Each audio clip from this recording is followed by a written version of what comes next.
right, what is up, everybody? Welcome back. Another episode. Today is, it's not really part two, but I know we talked about from, 2 weeks ago now, because we had a bit of a delay there with traveling and everything.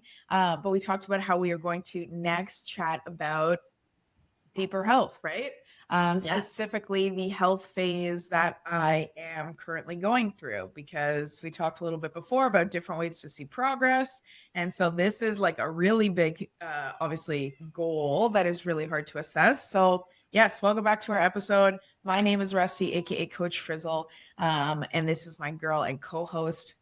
What's up, guys? Coach Nel here. And today I'm going to be interviewing because I had never, ever heard of a health phase until just a few weeks ago. Yeah. I was gonna say you're gonna be in the hot seat, but I guess technically I'm in the hot seat, but I feel like the pressure's more on you. I think I'll manage. I'll rise to the occasion. Yeah.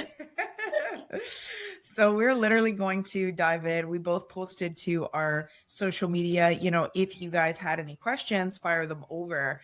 So we got a couple of questions here because, again, if you guys aren't currently following us on social media, it's a great way to engage with us when we do future Q&A episodes as well. That's where we're going to literally prompt you guys. So little plug here. If you guys aren't currently following us, you can find me under coach.frizzle. And I'm on there as coach.alana.nel. Perfect. So definitely hit us up there. But yeah, we're going to dive right in and hopefully cover everything that you guys might be curious about or need to know about a health phase. Yes. So obviously the first question is, what is a health phase and how is it a different phase than other things we've heard, like bulking or weight loss? Yeah. So I think everybody's like, of course, really common or familiar, right? Because it's so common with talking about weight loss, fat loss, muscle building, weight gain, body recomposition. Right? Yeah. Oh, yeah, definitely. Actually, I love the fact that maintenance and body recomposition have become so much more talked about in the last couple of years, especially. But a health phase. So the big difference here is that I'm literally focusing on my health.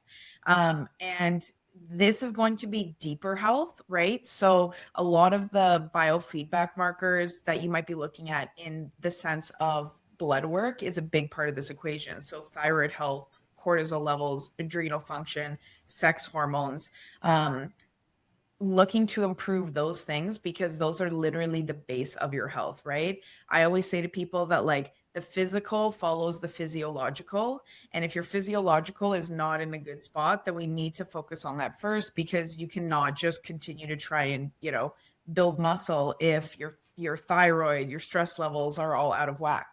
But also other health markers here that we're looking to improve, but they're going to improve as a result of those deeper things. So energy levels, mood, sleep, digestion, all of those things. Again, like when we look at how things tend to work, physiological, again, being like thyroid health, cortisol, all those good stuff. Then we're going to get into like more biofeedback that you can account for, because of course, like we can't really tell on our own if our adrenals are improving.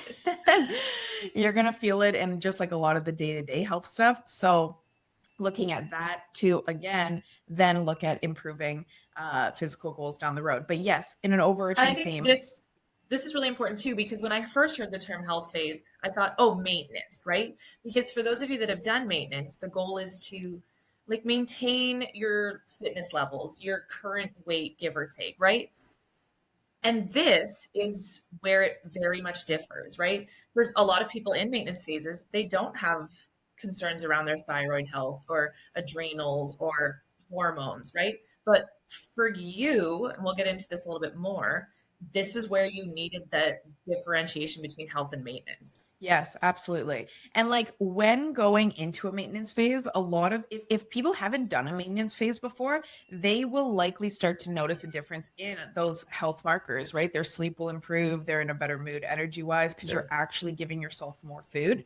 And that's what we can initially see. But I always say to people, unless you've been in like a deficit your whole life or for years and years, going to maintenance will have some initial benefits, but then nothing really tends to happen at maintenance maintenance outside of that. Because we're maintaining, right? Yeah. Wherever we're at. Yeah, maintenance is great from like a mental break perspective.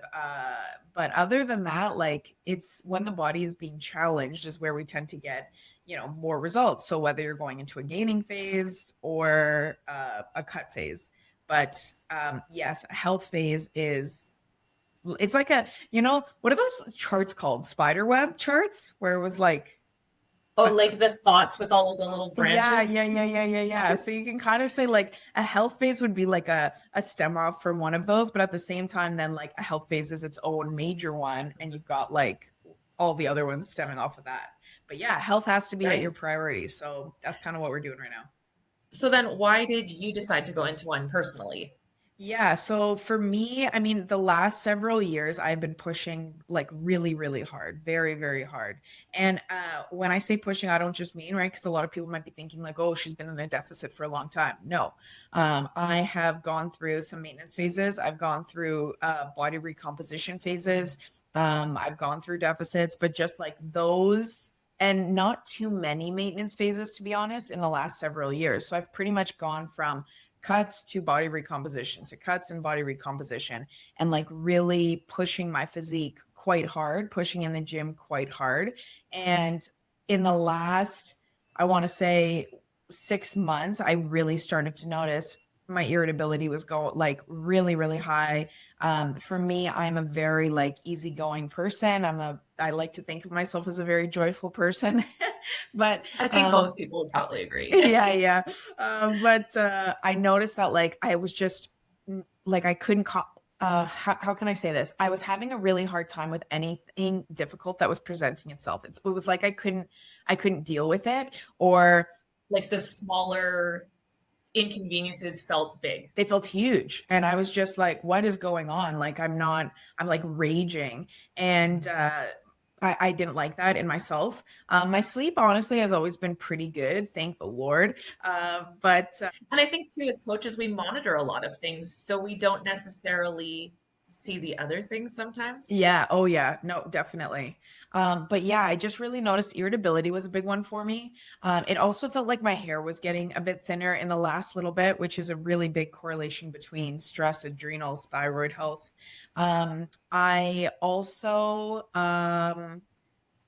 honestly just felt very stressed on like an everyday basis as well. Yeah, you've been pretty open about some of like the emotional feelings you've been going through, and even like hormone health and stuff. You've had highs and lows recently. Yes, exactly. So if you guys didn't know, like my menstrual cycle, my period has been very irregular for the last several years. And for me, that was a big one because I have always been regular since I first got it, like always 28, 32 days apart. My PMS symptoms have always been the same. My duration, my length, always the same. And then all of a sudden I missed a cycle once and I was like, well, first you're like, oh my God, am I Of pregnant? course. I think every Um, woman's been there. yeah, and that honestly, that was three years ago where I missed my first one, and then it came on my birthday. Happy birthday to me! Wow. And yeah, and I was like, wow, that's odd. And then the next few months they were just a little bit more regular, and then it disappeared on me completely for like 6 months. And then I did work I got it back, and then it disappeared on me again for a year. And literally it was like a year to the day that I had gotten my next one. And after that, it's been very infrequent. And so that is a very big sign, right? Like menstrual cycle goes out the window and it's not coming back. This is a big sign that there's other things going on. So for me, And I think too, like a lot of, if coaches are listening to this, this is really important because we're so used to like pushing our physique or pushing, a deficit or a bulk and things like this. And we neglect these things truly. oh yeah, yeah. And like don't get me wrong, if you guys want to be really real and honest with each other, don't get me wrong. It's nice not having a period.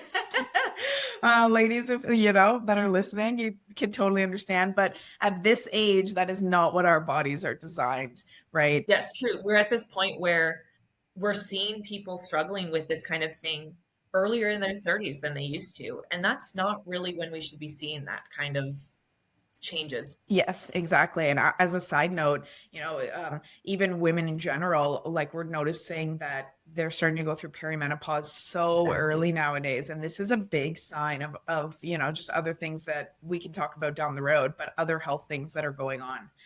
As a society, right? Not necessarily them specifically, but yes, in this case, I really was like, okay, this is on me. This is my body communicating with me, and I need to focus on this if I want to have long-term health, not just long-term aesthetics, because aesthetics Truly. are And not that's the health. thing, right? Health, not aesthetics. And there is a time to focus on those. And for some of you guys, if you're just learning these kinds of things, estrogen, one of our main hormones that would affect something like a cycle, also impacts our levels of hunger and our hunger cues. And so if you're not prioritizing health, you're sometimes missing things in other areas of your life. Yep.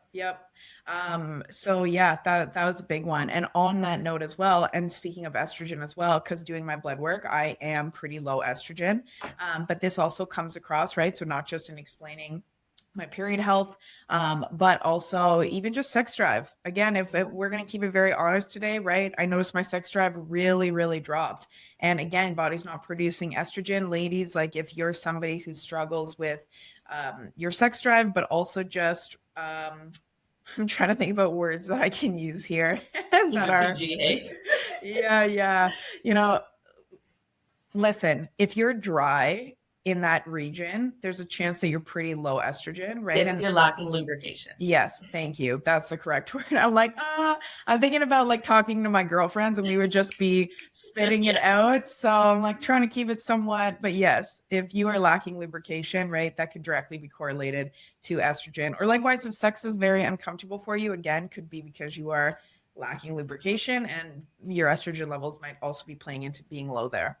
True. And guys, if you're listening, everybody has estrogen, testosterone, all of these things. We just have different levels. So during the health phase, for a lot of us, what are you lacking in? What are you high in, right? This is why health phase is specific to individuals. So before we move on, is there anything else you would add to someone considering a health phase? Something they should be looking for or considering doing a health phase? Yeah, no, that's a great question. And again, I think it's hard to assess because it's not talked about a ton. But if anything I just said to you right there resonates with you, then, and more ideally more than one thing, right? Like if you're just somebody who's like very irritable recently, then you don't necessarily need a health phase, but that is still something that you should pay attention to. But if you're sitting here wherever you are, vibing with us and thinking like, yeah, man, first of all, if your period is infrequent, I want to say that in and of itself is a very, very big thing with your health. So Yes. if your period is infrequent, then that would be like a one thing on its own you should focus on. But otherwise, yes, if there are multiple things you're hearing here, if your digestion's a mess, if you're fatigued all the time, if for you, your sleep is trash all the time, paired with your sex hormones, paired with irritability, paired with your hair, then And yeah, skin too, right? Like if you're battling eczema, rosacea, acne, those are things to consider too. absolutely. Yep, absolutely. So multiple things here should be lining up for you.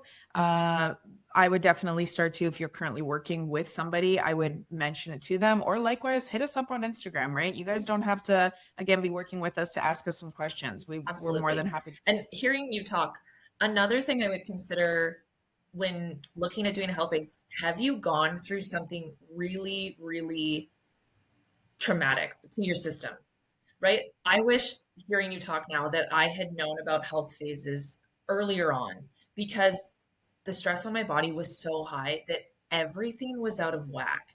And I really just focused in on losing weight because I was gaining weight at a quick rate. I think looking back, I probably would have seen success and learned a lot more earlier on going into a health phase.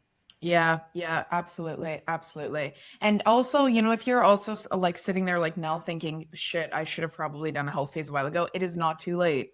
It's No, really true. not. It's not, like, oh, I've missed my chance. Like, do it now. Do it I always now. say this, you don't think of your body as like an end goal, right?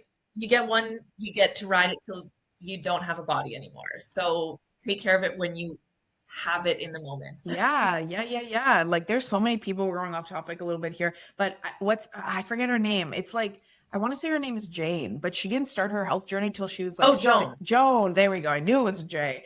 So like 60 years old. It's Yes. incredible, and she's like ripped. Like, and now it's been like 10 years for her, but it is never too late unless you tell yourself it's too late, right? Like as long as you're Absolutely. breathing, you still have the time to change your story.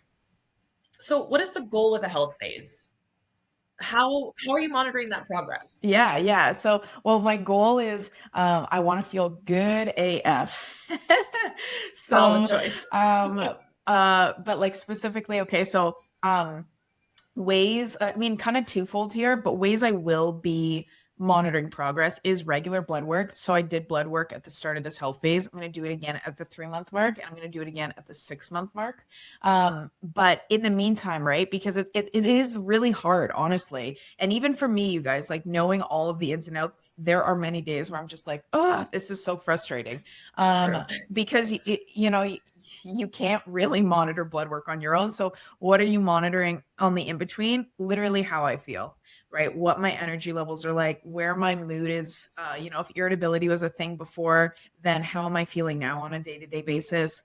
For sure, if skin was something for you, then that can be something you're monitoring. For me, it's my hair.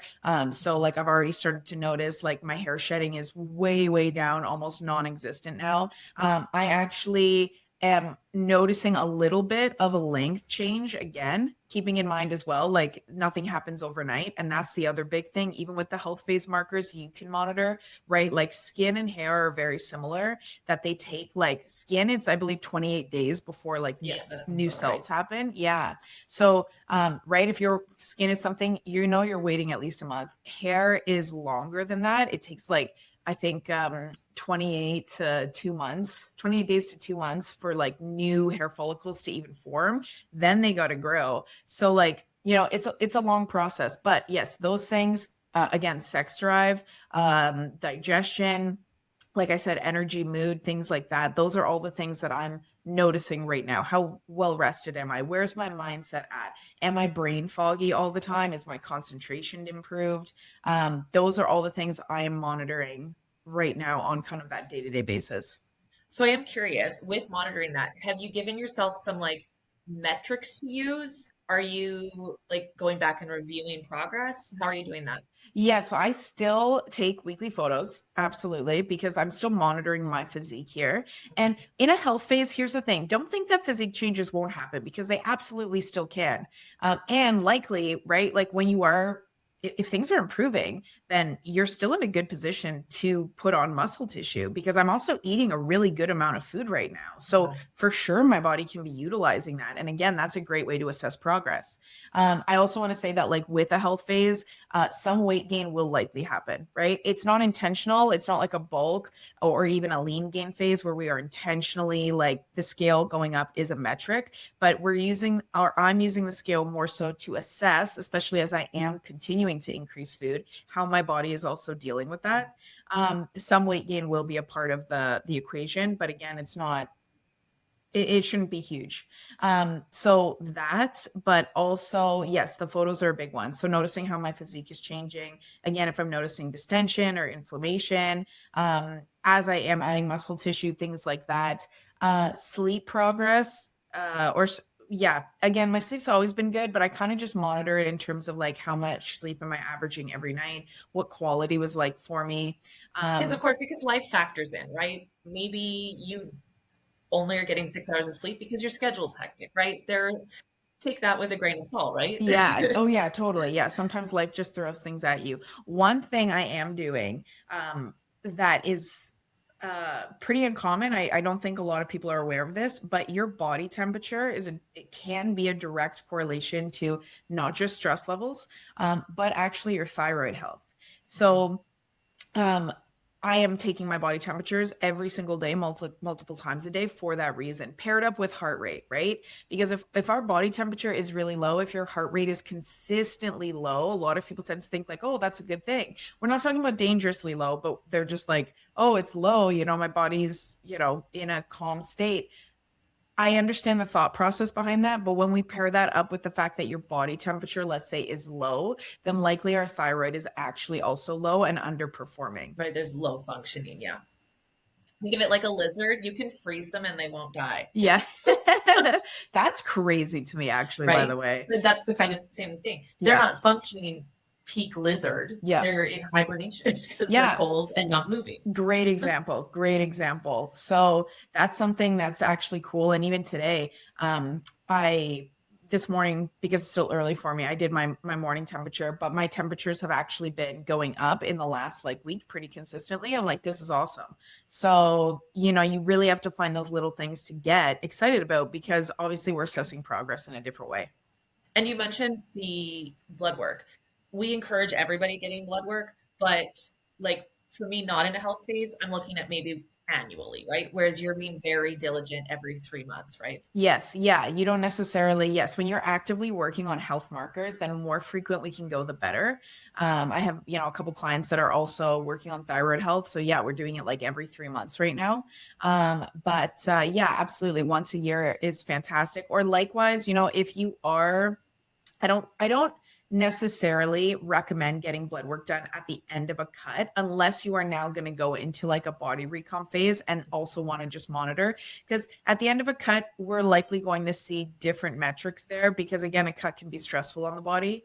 Thyroid might drop a little bit, especially depending how extreme your cut is. So if you're doing blood work after a cut, take it with a grain of salt and understand that you should try and do it again in 6 months. But if you're only doing it once a year, then I wouldn't recommend doing it then, unless you are coming from a position where you were losing, right, 50 pounds. That's different, because now, Or you've never done blood work, right? Even just to have a jumping off point. absolutely. Yep. But if you have been somebody who has been losing a lot of weight, then actually that weight loss might have actually improved a lot of those health markers. So just keep that with a grain of salt. So the $1 million question, how are you feeling so far? Actually, before you answer that, how long have you been in this phase? So I'm about two months in now. What are we? April 24th when we're recording this. So yeah, I'm pretty much about 2 months in now. And honestly, I feel pretty good. I feel pretty good. My sleep, always been good, but I can tell my sleep quality has gone way up, which is awesome. My mental resilience is like a lot better. I feel more at peace, honestly, just in like my day-to-day life, which is really, really nice. Again, like I said, my body temperature has been going up. My digestion is probably the best it's ever been, which is amazing, especially considering I have been eating more food. I feel good. I do. I genuinely feel pretty damn good. And it is a lot of fun to just be eating more food. My workouts have been like insanely good, because again, my body's just really well fueled. Like I said, my sleep's really good. So in that sense, I genuinely feel good. And I do want to point out here too, not even a week ago, you had posted on your socials that you had had a really tough body image day. But you also mentioned that the reason for your health phase, or one of them, was to be able to handle like those molehills, right? Instead of those mountains. So do you feel like in that moment you were in a better place even mentally to go, yeah, actually this is okay? That's a really good question. I actually didn't even think about that. I would honestly say, yeah, I would say that I definitely handled it better than I have in the past. Because of course we all have bad body image Of days. course. I've had many, many. And some in the future to come, for sure. Yes. Oh, yes, absolutely. But thinking about when I've had them in cuts, or even gain phases before, I can recall spiraling from them. Whereas this one, I was just kind of like, it is what it is. I'm going through emotions anyways. It's fine. Like, it's going to pass. So I would And it was short actually, lived. yeah, of course. Yeah, which it absolutely did. I would actually say, with your question, I think I did handle it a lot better than I otherwise would have, which is really cool. Thank you for asking me that, because I didn't think about that. Because just hearing you talk about it, it was like, yeah, this happened. And of course, we've all been there. But you immediately followed up with, here's what I did, and now I feel good, right? Yeah, exactly, exactly. And for anyone who missed it, I literally carried on with my day. So as I said, in the story that I had initially posted, having a bad body image day, it's not reflective of what your body can do. So I still got my workout in, which usually actually will probably have you feeling even more gratitude and appreciation for your body. Absolutely. And then I put on an outfit I felt good in. I think that that's always key. For me, I was still in Canada at the time, so it was also cold. So that was like just big sweatpants and sweater. which I was totally fine with. The outfit that you feel good in does not equal sexy. It feels good for you. My favorite outfit is short overalls. Like nobody looks at that and goes, damn girl. But I feel good, right? Absolutely, absolutely. And I still, ate all my food. Bad body image days does not mean we reduce our food or anything like that. And I just carried on. And I also recognize, and this is something that if you're a client listening, we've talked about this, but like having a good body image does not correlate to finding yourself beautiful. Does not like you're not going to uh having good body image doesn't mean you're going to find yourself beautiful all the time, but it means you are going to accept yourself and appreciate yourself and your body for what it's capable of and who you are, right? That's the Yeah, thing. because a lot of us fall into this, I don't love how I look, so I don't value myself. I was the opposite. I thought I was fly as hell, and I was fat and unhealthy. Right? And so the two are not mutually exclusive. Yeah, absolutely. Absolutely. In fact, self-esteem has nothing to do with what your body looks like, No, right? It is literally having respect for your body and do you like yourself as a person? That's where your self-esteem absolutely. comes from. Although when we work on these things like our health, generally speaking, those other things improve too, right? So, how long do you need to do a health phase?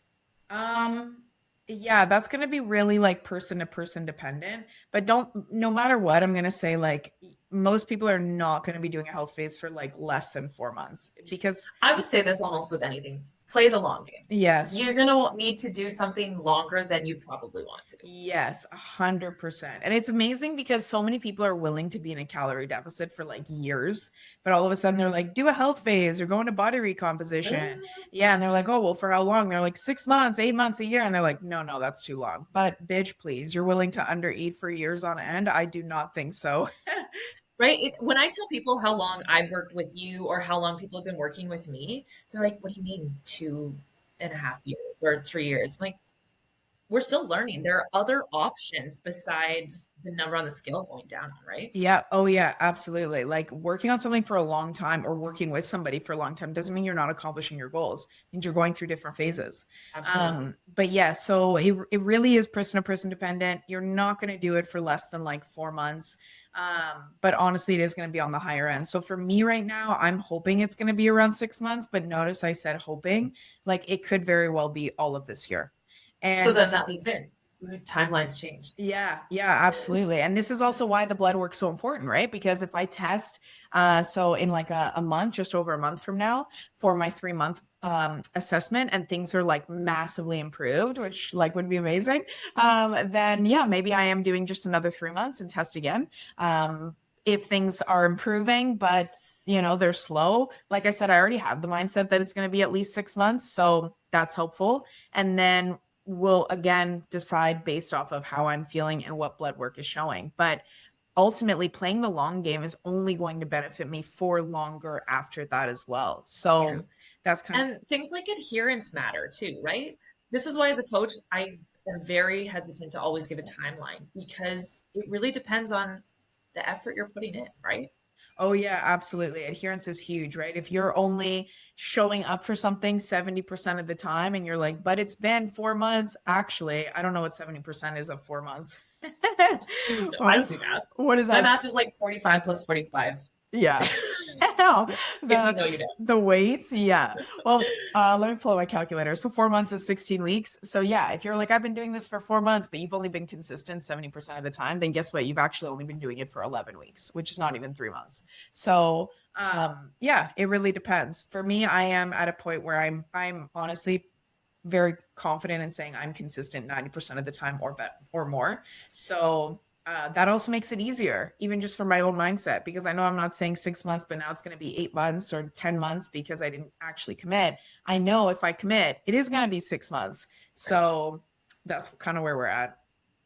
So, and then in wrapping up, what's been the hardest thing about being in a health phase and what's been the easiest so far? Yeah, definitely the hardest is um, not actively working on something aesthetic related. And Yeah, I have because that's been very prevalent for you. Yeah, and I have no shame in saying that. I love building muscle. I love seeing new veins pop, new lines shred. I absolutely do. So recognizing that that is not the goal right now, is definitely mentally challenging at times, especially when you do progress photos. It really is, right? Yeah, like week after week, you're not seeing those changes that you're used to seeing. Yep. Um, uh, but it's cool because it's also forced me to kind of go back to my roots, which is more strength-based training. And so seeing my strength numbers climb is insane. And actually, there are many days at the gym, and that's what I tend to focus on when I'm thinking about the aesthetic changes, because I'm at the gym and I'm like, man, I'm huge. Like I'm like swollen. I'm like, I look so like thick, strong, and I haven't been in that phase for a while, and it feels honestly like really good. But yes, I have spent so long, and especially like I said, the last several years, really focusing on aesthetic related goals between body recomp and cutting, that it's a different frame of mind, right? You train yourself to view things in certain ways. And now I am kind of untraining myself to look at things from a different perspective. But that's definitely hard at times. It absolutely is. I would be lying if I said otherwise. The scale really, like, I'm at a point where it doesn't really mess with me too much. I would also say, though, you and I are at a point where we're not going to see massive fluctuations like we would have in the past either, though, right? So it gets a little bit easier to kind of wrap your head around that after a certain point. Yes, definitely. And again, you kind of know the like logic and the science behind it. So I look at the scale from a data point, but I'll be honest with you guys, like if I wake up and I'm not feeling myself, kind of what we talked about last week, I won't weigh in that day because it doesn't hold relevance. And in fact, I don't need it to influence my state of mind in a way that's not going to serve me. So Yes. And I think it's important to note, like, this is a metric.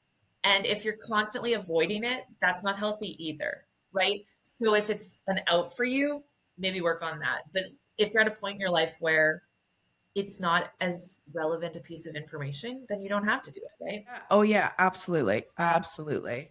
So yeah, that's probably what I'd say is the hardest. The easiest or the most enjoyable has definitely been eating more food.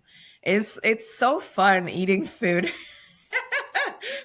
And to be clear, you're eating a lot of very specific foods that have a lot of health benefits to them. Yes. Have you made new recipes? Have you tried new foods as part of this phase? Yes, absolutely. I'm well, you know what? Am I eating new foods? I mean, you have a pretty Broad. robust. Yeah, like I'm somebody who eats organ meats already and things like Yes. that. So I don't think I've tried new foods, but I'm definitely trying like new pairings, new recipes. That's one thing, you know what? If I could go back to our first question, I think, which was like what, like how does a health phase differ? Yes.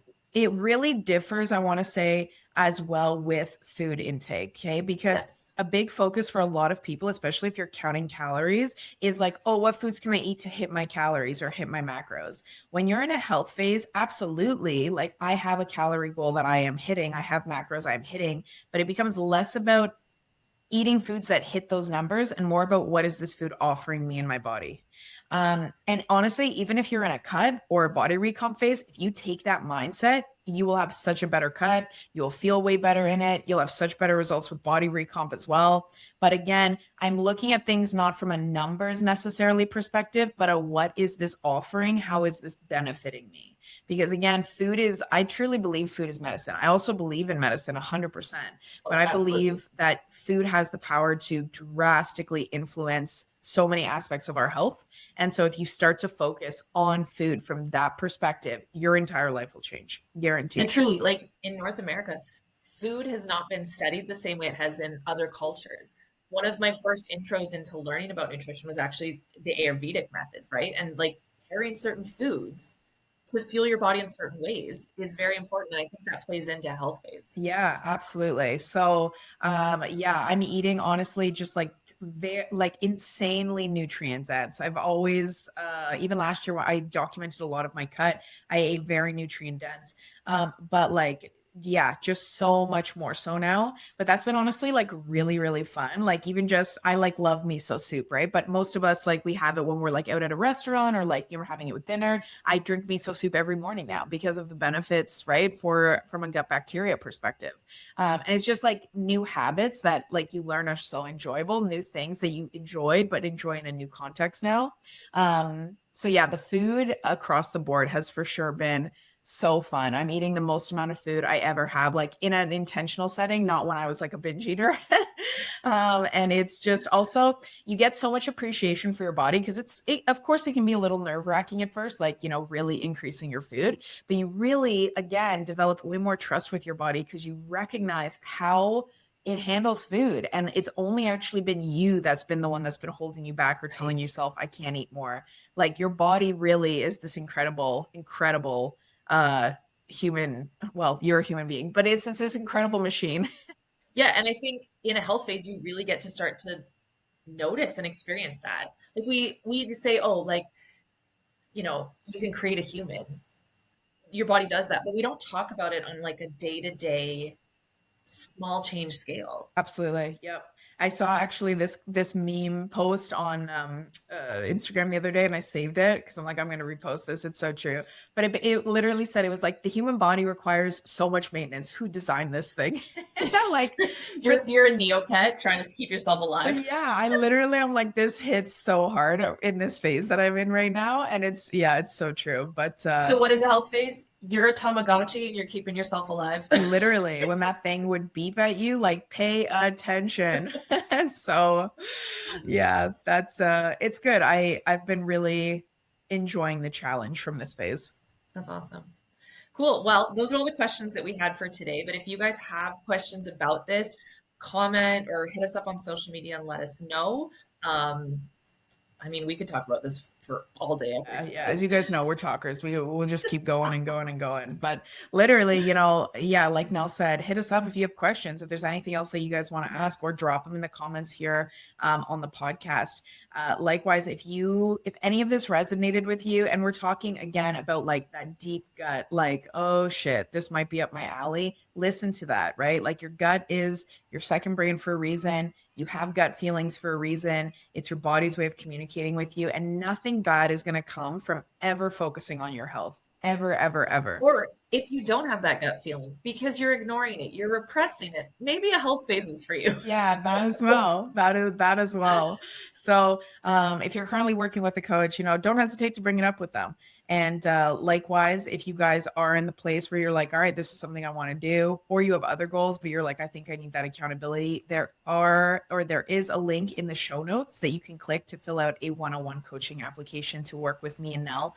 And we will, after that, hop on a call, get to know you a little bit more, and then get to smash in whatever it is you want to work on. Yeah, literally. But this was cool. So thank you guys for asking the questions, and we'll be back next week with another episode. Stay tuned for what it will be. And if you like this, as always, leave us a review, share with your friends. Yeah, please. It always helps us. It always helps us out huge, guys. But until then, we hope you guys have a beautiful day, and we will see you guys all next week. Bye.